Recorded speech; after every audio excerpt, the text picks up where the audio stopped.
Hi, I'm Erin, And I'm Asia J. and I'm known as Pretty Little Barber, And I'm known as Asia J Cuts and this is Cutting Up Daily. because it's our daily conversation. Yeah, just what the game needed. The vibes. Keep your hands to the sky. So, what was your worst moment thus far in your barbering career? My worst moment this far was me moving shops and losing clients because I just kept moving shops over and over again. The reason why I kept moving shops because I didn't like what shop I was in at the moment, and I felt like it was a toxic environment for me. And it just came to the fact that I just need my own damn shop. So Period. period, point blank. And that's how I felt about that, What about you? My worst moment thus far is walking away from something that I had to build and spent a lot of hours and time away from Kylie, sleepless nights, early mornings, and then just had to walk away from it. So that was my worst experience in our career, but it taught me a great lesson, so I'm grateful. What has been your biggest mistake, and why won't you ever do that again? I feel like my biggest mistake in my barbering career is just leaving my future up to other people or just listening and doing what other people tell me I should do. When in all actuality, we are all born with everything we need to do. Every generation is born with something new, so I believe that there's something new in me that I'm supposed to give to the world. And I feel like I did myself a disservice for years. I mean, we worked together, so we basically sat around like sitting ducks just waiting on people to pick us, or you don't know your way. So I would never ever leave my future in anybody's hands. I have great thoughts in my head. I have great ideas. I just need to work on execution.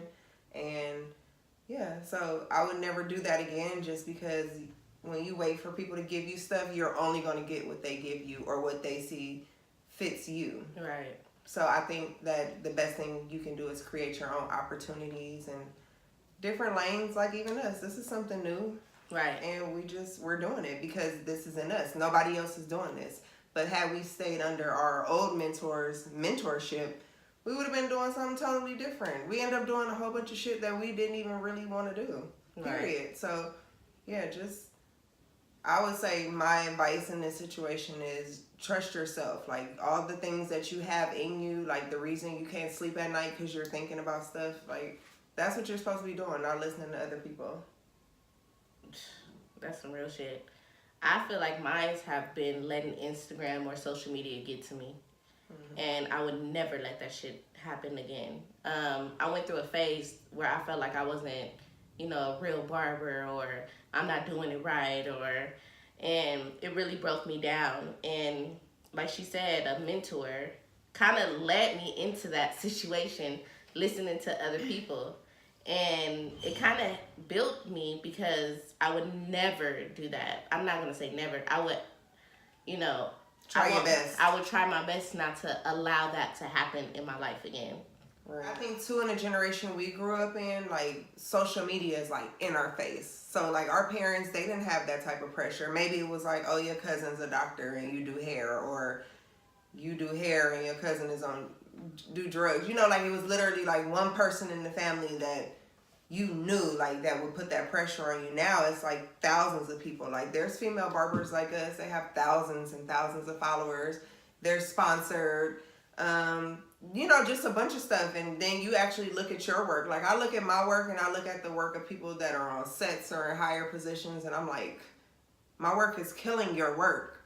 So I know, like, that's just their blessing. They're supposed to be there. My blessings will come when I'm supposed to have mine. And yeah, I think once you when you stop thinking about it and just really get into your work, it kind of kills, like, that self-doubt. Yeah. I mean, you just gotta put all your trust into what you're doing. And I think it's normal though for you to question it. I believe that maybe like every 6 months to a year, you should be reevaluating your life and making sure the path you on is good for you and those closest to you. So I don't think it's necessarily a bad thing either to check yourself or your status. So recall a time where you had an unhappy client, and how did that make you feel? Lord. So, I was working at this shop, and when you give a consultation, you repeat, hey, how, it was a full face shave.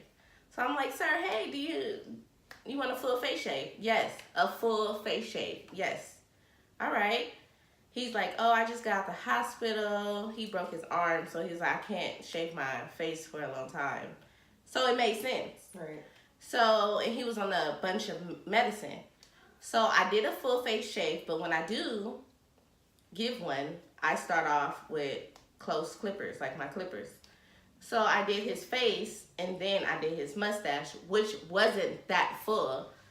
When I did his mustache, it like he flipped out, like cursed me out, cried, laughed, and it was He had just every emotion. yes, Okay. which is crazy. So he basically, I felt like shit, like wow, like I asked you if you wanted a full face shave, and he said yes. He went to corporate, my job to corporate, talked about me, went on a radio station, talked about me, Oh, I've had that done. wrote about a me. blog, talked about me. He wouldn't say my name, but he was just Talking mad shit. shit about me. And I was pissed. I know I didn't do anything wrong, but it was just the fact that, like, this person did all this stuff to me. Yeah. And it really pissed me off. And what makes you more mad is when you don't retaliate. Yeah. Right? And he tried to sue. That's a mess. That is super. So how did you end up handling him? It was to a point where my shop took it over. Yeah, like I am like very big on like energy, and I don't give a fuck how much you pay me. If you get on my nerves, you cannot come to me. So Next. an experience that I have, which I kind of feel bad because it wasn't professional, but at the same time, it was at the beginning of my career, and I'm glad he's not a client anymore. He used to just irritate me. You know those clients that are like, they want to call you all day before your cut. Right. Before they come in. Then they come in, and when I say he's particular, like, the mirror just, could you get this piece of hair right here? And like, Boy, bye. and I was like, are you a fucking broad? I guess I had enough this day. So this is when I worked at the mall, and it was a kiosk. And, you know, I used to work, like, in the corner, so it's like a wall, so you can't see the waiting room, like, unless the people are standing up. So I'm talking big shit Oh, no. about him. I'm like, this motherfucker get on my nerves. Like, I'm talking to my other clients, it's my homeboy. So when I realized he was there, I was just like, oh, Well, shit. Like, part of me I really said wanted it. him to hear it, like, because he got me fucked up. Like, stressing me out. So anyway, he heard me. I did his haircut, and I ain't seen him since. And he let you do the haircut that he got his last He cut. got his last cut, and that was it. But I know I was good to him, but he used to just get on my nerves. But, like, as a professional moment for me, I was just like, yo, talk shit about your clients when you get home. Right. Not at work. No. So unprofessional. Yeah, that was very unprofessional, but It happens. I mean, you I'm just glad have to he's learn gone. from it. Like, throw a fucking party. Woo! Oh, no. We love our clients, but Most we of don't, them. yeah, we don't love the ones who, make us stressed out. Don't be a man. Have you ever had a coworker that you couldn't stand, and did you want to fight them? No, I had a owner that I couldn't stand, and I didn't want to fight him, but it got to a point where, I would sue. I just, he just made me feel uncomfortable many times.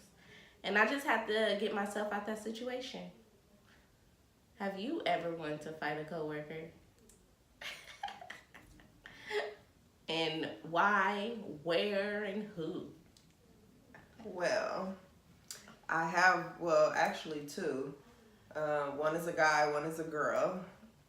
One, he accused me of unplugging his clippers, and I was literally probably like 4 feet away from him.